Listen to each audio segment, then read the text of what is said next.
Hello, magandang araw po sa ating lahat. Ha? Magandang araw. Sangyo nga pala ang iyong lingkod. So guys, sino nga ba? Ito yung mga pinagtatalunan ng mga tantonik ng mga DDS at mga loyalists, no?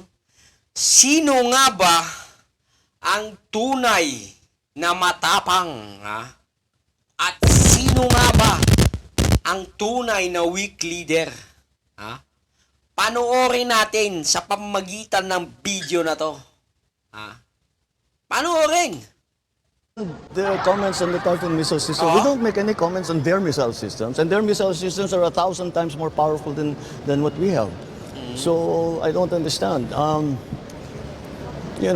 It's let's make a deal with China. Stop. Ito na. Stop. Ito na, nagsimula na, Pakinggan nyo to, hanapin nyo sa Google o sa, ang tawag dito, sa search engine na YouTube kung merong video si Duterte na matapang kuno na ganito ang kanyang sinasabi. China po ang kinakausap ni Bongbong Marcos dito, Si PBBM, China po. Hindi ho mga Pilipinong mga durugista lamang. Hindi mga pipitsuging mga adik lamang, hindi yun ang kinakausap niya. Kinakausap niya mga China. Kinakausap niya yung mga drug lord. Sino ba ang pinakamalaking supplier ng Pilipinas noong 2016 to 2022? Sino? Sino? China. China. Di mga drug lord. Sino ba yung mga magnetic lifter? Kanino may-ari nun? Hindi ko na papangalanan. 6.5 billion na shabu. Na nahuli sa magnetic lifter. Tuloy mo, PBBM. Claiming our territory. Stop harassing our fishermen and let them have a living. Stop ramming our boats. Stop water cannon. At eto take note mga kaibigan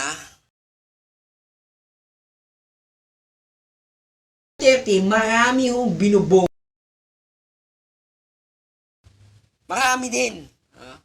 Hindi lang, kasi sinisensualize yung balita noon sa West Philippine Sea. Tinatago ni Digong na walang nangyayaring sa West Philippine Sea. Pero meron. Deep inside, meron.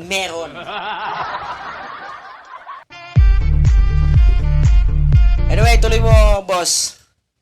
Cannoning our people. Stop firing lasers at us. And stop your aggressive and coercive behavior. And I'll return the Typhoon missiles.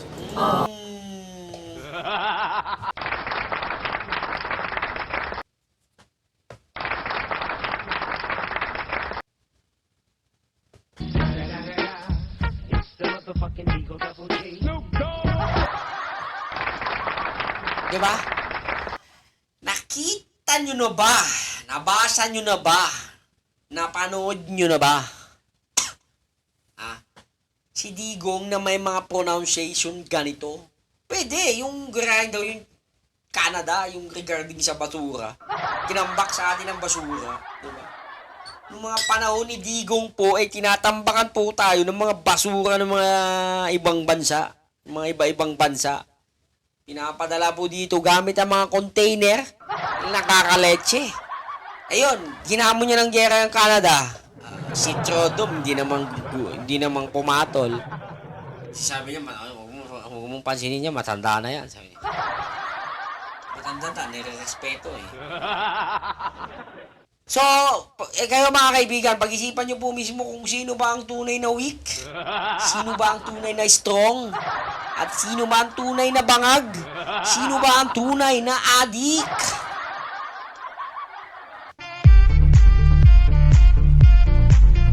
May problema tong yung ano ka, background removal ko. Nawawala yung aking ano.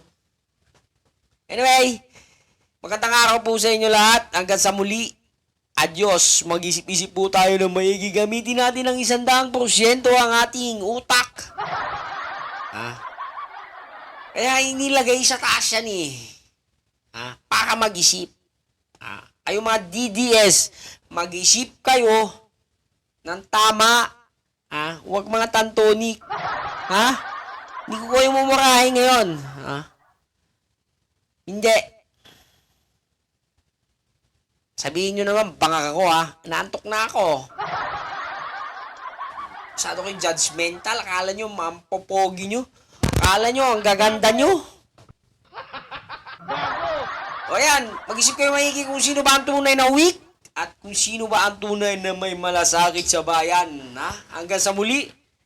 Again, like, comment, and subscribe.